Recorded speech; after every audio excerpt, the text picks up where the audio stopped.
daily soccer podcast with the Global Sports Podcast Network. Hello, you are listening to the... Oh, it's going again. Right, we're going again, Michael. Your daily soccer podcast with the Global Sports Podcast Network. Okay, that's enough. That's enough of that. Okay, so you are listening to the Daily Liverpool podcast brought to you by the Global Sports Podcast Network. And joining me once again, Mr. Michael Lake. How are you doing, mate? I'm doing great. I am doing perfect. I am doing fantastic. We are here. We're going to talk about Federico Chiesa, so I am a happy man. All right, well, you've just given away the entire thing that I was about to explain. But yes, we will be talking about Federico Chiesa, and Michael Lake's very excited because essentially what we've got happening today is we have both chosen a player to just focus on each. We're going to split the podcast into two halves. And, you know, since he's already mentioned him, we are going to talk about Federico Chiesa. And, Michael, would you like to hear the Federico Chiesa song? I would love to hear the Federico Chiesa song. Let's listen to the Federico Chiesa song.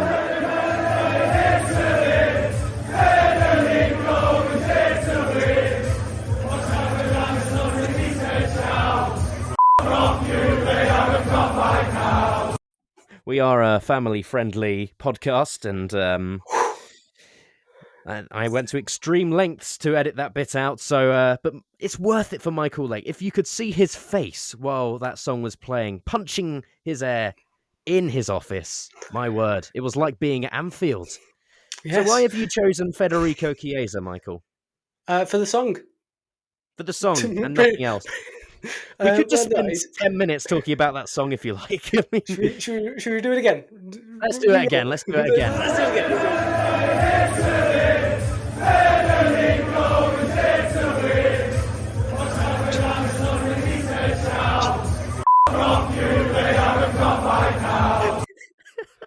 I feel like an absolute mug. Absolute banger. Sam from our social media team is going to have an absolute field day with those edits that we have just made for him. We're just having a bit of fun with Federico Chiesa. I mean, I do love that man, so I can see why you chose him. And alongside Virgil van Dijk, I do think he has got the best song out of all the players at Liverpool. Special mention goes to Saturday Night and I Like the Way You Move, Divock Origi. Divock Origi, yeah, missed that. But he is no longer with Liverpool, so we will not discuss him today. Rest in peace. All right, mate. No, I was actually in Brooklyn once with my family, and we just were walking around a back street, and we saw a wall that just said, "Football is nothing without Origi," written on a wall, a random wall in Brooklyn. And I back that wall in Brooklyn. Absolutely. And that is why we're currently in a bit of a down patch in the league. Yeah. Because we do not have Divock Origi. And that is who I'd like to compare Chiesa to. I'd like to compare him as our Divock Origi of this modern era. He is a player that was the best segue I've ever heard on GSPM, by the way. Sorry, continue. You're welcome. So he is a player that gets thrown on last minute and scores important goals. Who does that remind you of? It reminds me of Divock Origi. Divock Origi. That's who he is. He's like he's the next in line of these Liverpool clutch goal scorers, because you had David Fairclough in the 70s. And Michael has just put a crown off his head and mimed it as if he was putting it onto someone else. Onto Chiesa's head. So pretend I'm Origi, I'm taking the crown off my head, putting it onto Chiesa's head. That's who we like. That's who's taking the gauntlet. Cool. I mean, to be fair, with Chiesa, I was watching that Chelsea match, and I was sat next to my dad. We were watching it together in the living room, and he just said, "Why doesn't Arne Slot just put on Federico Chiesa? Because he is so good at these important goals, and he does bring a lot of energy onto the pitch. He just loves sprinting at these defenders." And he hasn't had 90 minutes in the Premier League yet. And I would just absolutely love to see him have a go in a Premier League match for 90 minutes. Especially since we do need to sort of experiment at the moment. And yes, we've we need to ease these new players into our team, like Wirtz, like Isak, and Ekatike's had enough time now as well to be eased in. But Chiesa has not actually been eased into the starting 11, and he joined last summer. Yeah, I think the maybe the thing that you could say is that he is or was at least a little bit injury prone. I think I mean he obviously had a knock a few last week or so, or that kind of put him out of action for a little bit, at least not into the starting 11 after his he had a run of games where he was you were thinking he's a shoe in for starting, especially the Crystal Palace game. Like you thought he would be first name on the team sheet, but I think he's got that sort of injury problem, which you could maybe make a case that Slot has, or at least the backroom staff maybe are kind of wrapping him in cotton wool and making sure that he's not kind of overexerting himself. But then, also, how much can you do that in terms of he just hasn't been He's given had a enough chance time. really. He's had enough Like, time. I don't want to use the injury excuse anymore mm, because that's in the past now. And it seems like Chiesa has moved on. And one thing I've always loved about Chiesa is his attitude. Because when you see him on the bench, mm-hmm, he's always smiling. He's always invested in the match, and he genuinely cares about the team. And mm, I absolutely love that for him. And I was really upset at the prospect of losing him in the summer and him going back to Italy. I mean, he yeah, was rumored to go to Napoli for quite a while. Um, but he stuck around, and I think that late goal against Bournemouth, was a huge catalyst in him staying. mm-hmm, Um, and mm-hmm. by the way, I absolutely loved the fact that he did absolutely nothing for the rest of the match. He just had a terrible game after he scored that goal because the adrenaline was still pumping, and I don't think he could He doesn't settle need down. to have But a good game. He just needs to no, be himself. I think yeah, he's one of those players that he has that atmosphere around him that whenever he gets on the ball, he's always wanting to run forward. Whenever he's chasing the ball, he kind of whenever I've seen him play, he always has that one. You remember when Robertson against City just chased every player yeah, and chased it yeah, all the way around and got all the way to Edison yeah, and yeah. still was pressing him. Chiesa seems to do that every single game where he's just Hmm. always chasing, just following the ball, getting on them, Yeah. not giving them a chance. And I think players who run like that always kind of endear themselves to Liverpool fans, or at least fans in general, because that is showing grit and determination for the team. And I think as you said, you always see him with a smile on his face. He always looks a little bit it's harsh to say, but he always looks a little bit gormless, he doesn't know what's happening. He's like, I'm just happy to be. Yes, I'm happy to be here. And I love That I love the clips of him in in the inside training as well. I yeah, absolutely love it. Like there's that one where Salah's inviting him round to his house. It's like, I'll cook you pasta. He's and like, that yes. and that one it was last season's player ratings, and Hmm. he just comes up behind Soboslai, sees his pace, and just goes, "Mamma mia," and just walks away. You don't see him again for the rest of the video. What a cool guy! I love He's one of those players that's just he just endears himself to you. He's a bit he's like those animals that just are so cute that you just want to be friends with it. But Chiesa is yeah. he's just a cute little He's a proper capybara. golden retriever, isn't he? Yeah, golden retriever is probably a better Yeah. description than We capybara. had that feeling about Nunez when he first joined Liverpool, but the thing is, Mm, Nunez was given every opportunity and he kept on missing, and it was the sort of a frustration of, oh, it's coming next match. mm, I'm mm. telling you, and it just never happened. But But with Chiesa, it's yeah, the Chiesa's opposite. taken his opportunities. To be fair, this especially this season, he's been given limited opportunities, and especially against Southampton, which was his basically I think it was his only start, wasn't it? I can't off the I top of my head. think I think so. Yeah, Yeah, so could be at that Southampton game, he was running the show basically. He got two he was assists. great. He played on every position on the pitch. He played left wing, played right wing, played striker in Yeah, the end, and by the end and he was sort of running through treacle. He was struggling to move because he had run so much. But that touch for the Ekatike goal was unbelievable. yeah, yeah. I mean, he's a class player. There's a reason why he was getting quoted as £100 million+ player. Literally, 2, 3, 4 seasons ago. It wasn't Yeah, long ago that he was getting these sort of price tags bounded about him. So he's one of those players that has the talent and should really be getting a chance, especially with the likes of yeah, Gakpo not having that sort of source. Like at the start of the season, he's not really doing it for us. So get a Chiesa on it. So where would you play him in an ideal world where he could play in any position in the front three? I think it like left wing kind of works. I I think was like thinking the same yeah. because I was talking to a friend who supports Juventus, and he said he just couldn't get into the Juve team because, and now he can't get into the Liverpool team because his best position is on the right wing.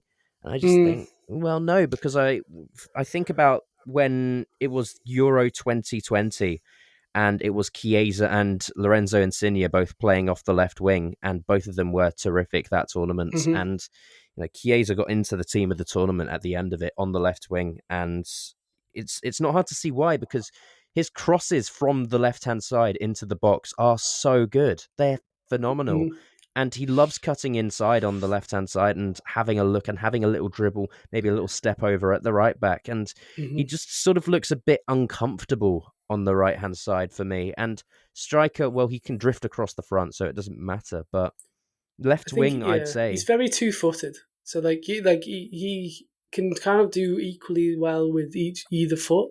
From what I've seen, like he doesn't really lose anything when he does it with his left or whether he does it with his right. So I think either wing he can play equally as well. It's just whether like he would, as you said, he wouldn't get a chance to be in the right wing, Well, because Salah's obviously there. But over AFCON, there's definitely a yeah, chance. I was going to say over AFCON, I would love to see him on the right hand side. I mean, he's got the competition there with Frimpong now, because in my opinion, and Carl made this point, Frimpong and Kirkes, neither of them are actually fullbacks; they're wing backs. And I mean, maybe under Klopp, it would have worked because he loved having those fullbacks bomb forward like wing backs. And I mean, Kirkes does do that now, but he doesn't track back well enough. And I think yes, Kirkes is Frimpong more is of a fullback than Frimpong is. I think Frimpong is very much a winger. Like he's a winger, like that's been kind of shoehorned a right back. And Slot did say when he bought him that like he is an option when Salah goes to Afcon. So they've obviously got it's that where in he mind plays that for he can Netherlands as play. well. Yeah, and when he was playing right wing back for Leverkusen, he was basically on the right wing. So I think it was always going to be a risk, but I think he's like I think him competing We'll with wait Chiesa until would we be see quite it, good. but Yeah. I'll be interested to see if we try and replace Salah when his contract runs out at the end of next season. Is it next season or is it this season? I think it's next season, isn't it? Yeah, because it was 3 years. It was a 2 year 2 year extension, deal. and his Yeah. contract was running out in the summer. So yeah, it's Yeah. yeah. So it will be the end of next season when he'll be 34, and Chiesa will only be what 29, 30. hmm hmm So he'll still be at his best, hopefully, as long as no major injuries happen to him again. But I just want to see more Chiesa this season, and I'm Yeah. very pleased that you picked him as your player to talk about. We're going to go to a quick. Would you like to hear the song one more time, Michael? Yes, I would like to hit the song one more Okay. time.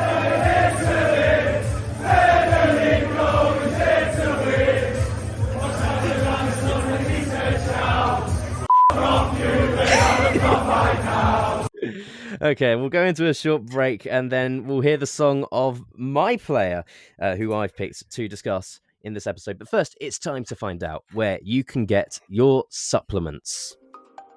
Your body is unique. And Global Sports Podcast Network has partnered with Bioniq, the world's most personalised supplements. Bioniq provide 100% tailor-made supplements designed to deliver precisely what your body needs at exactly the right levels to optimise your health. No guessing. So click the link in the show notes. Use the code GSPN2025 for 40% off your first month's subscription. Bioniq. Don't settle for off-the-shelf solutions made for just anybody. Get what's right for you right now.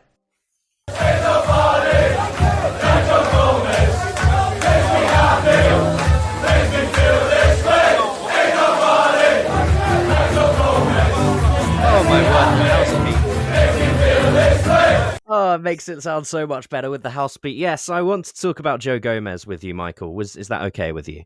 That is perfect for me. I mean, Okay, he's good got to an hear. almost as good song, but not quite. Yeah, More Federico Chiesa. it's a bit short, isn't it?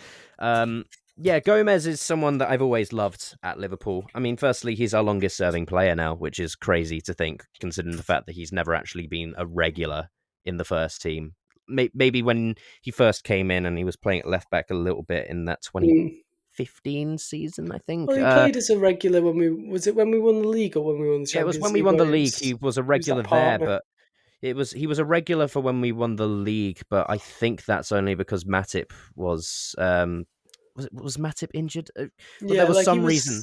he was third choice throughout his time when Matip was there, but like he Yeah, still kind of cemented that place once Matip got injured.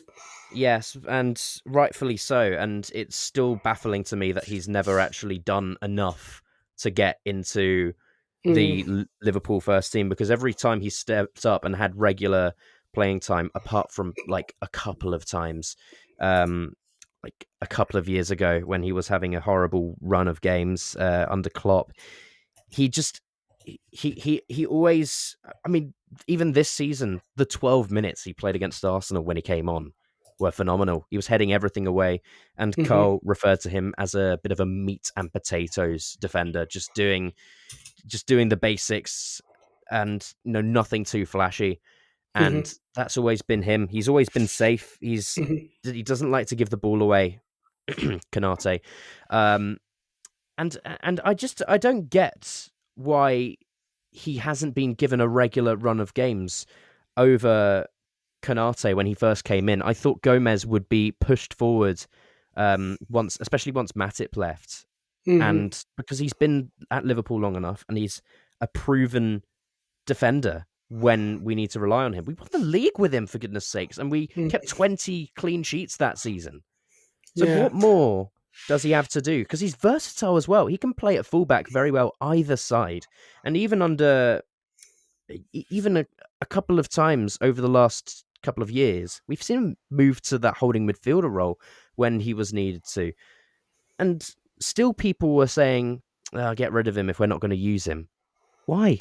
I think his versatility has probably come to as a detriment to him because he is able to just kind of fill in those gaps, and like when he fills in the gaps, he's obviously not available to then play centre back. So Mm, like then another player will get a chance to play at centre back, and then maybe they might play well, and then he gets kind of pushed down the pecking order a little bit. And I think potentially it could be because the emphasis nowadays in for most teams is to have big, strong centre backs who are also quick. And Gomez isn't necessarily the most physically imposing centre back. I think he is like still pretty physically imposing when you see he him is, but compared compare him to to. Canate and Van Dijk, I think like Okay, he's it's not really the yeah, same level. It's like he's obviously got his own skills. I think he's probably better in on the ground duels. He's better on recovery than maybe Canate is, but in terms of just like being that big meaty lad, I think like I mean obviously Gomez had that great cameo against Arsenal and kind of proved that he can, but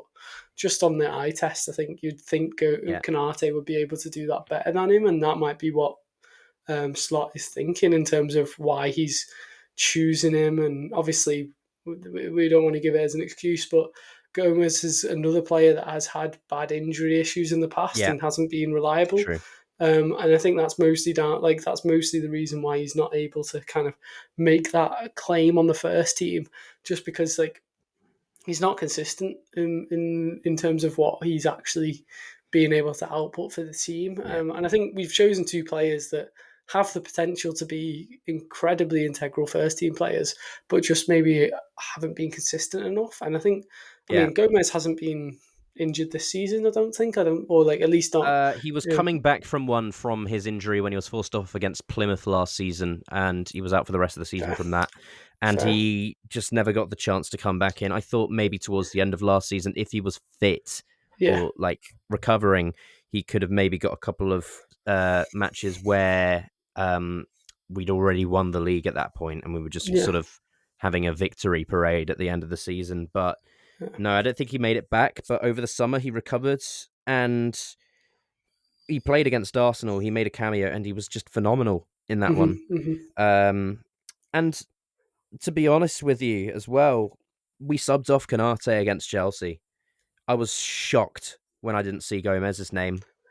I think absolutely stunned. that's Slot's like go-to attacking substitution, whereby Gravenberch drops in, and then we basically have a I midfielder suppose who can step out and be in midfield as well as an extra midfielder to kind of overload that middle and kind of just rely on Van Dijk to cover that and Gravenberch to help out where possible.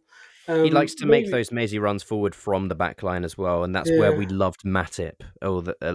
He yeah, loved to make those runs forward and just completely everyone watching on with excitement whenever he did that. And to be fair, Gomez can't do that. I've never seen him make a dribble past anyone, well, let alone an entire front line in hmm my life, as far as I can recall.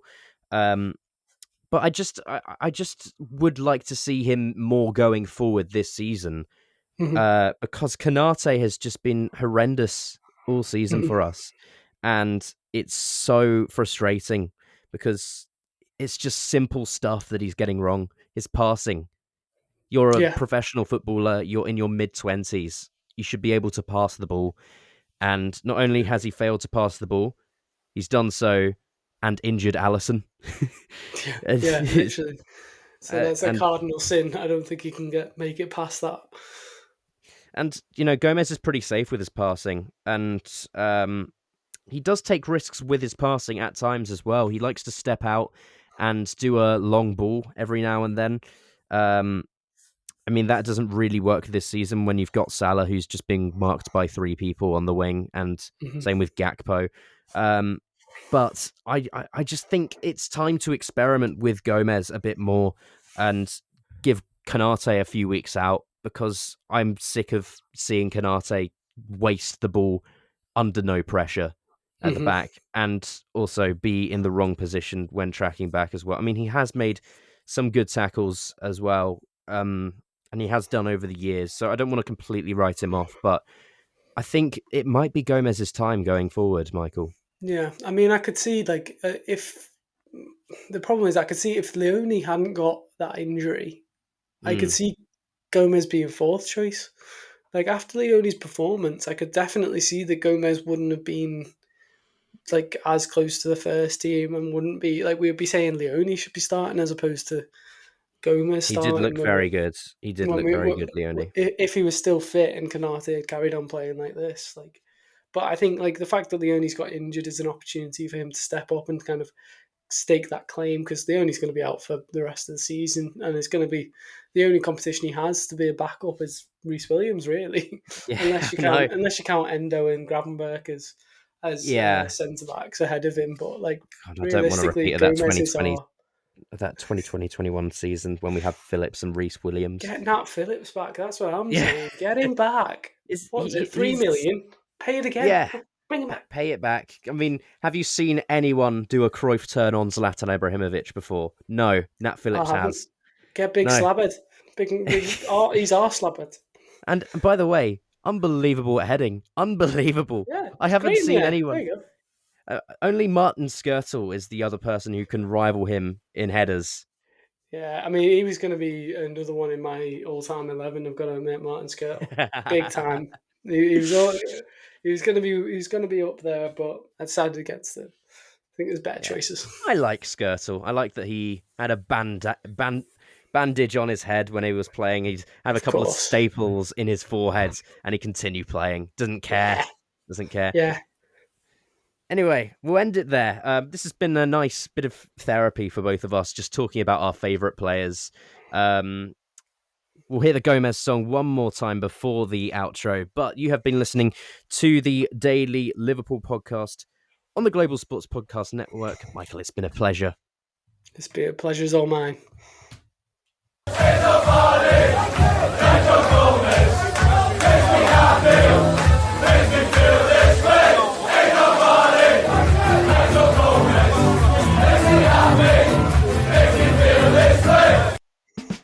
Here at the Global Sports Podcast Network, we spent a lot of time selecting our delivery platform. Zencastr came out as the clear winner. With 4K video recording from your phone, AI editing that automatically removes all those ums and ahs, it's super easy to start a podcast that sounds great and is delivered efficiently. If you're ready to tell your story, check out the link in the description to learn more about Zencastr.